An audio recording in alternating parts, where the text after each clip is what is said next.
ડીસા શહેરના Lions hall નજીક એક ઇકો ચાલકે ગફલતભર્યું ડ્રાઇવિંગ કરીને ગંભીર અકસ્માત સર્જ્યો છે।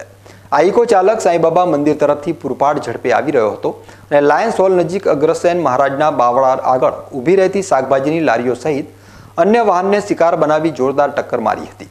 આ ઇકો ચાલક નશીલી હાલતમાં હોવાનું પ્રાથમિક દ્રષ્ટિએ જાણવા મળ્યું હતું, પરંતુ ચાલકે 5 થી 6 લારીઓને જોરદાર ટક્કર મારી હતી।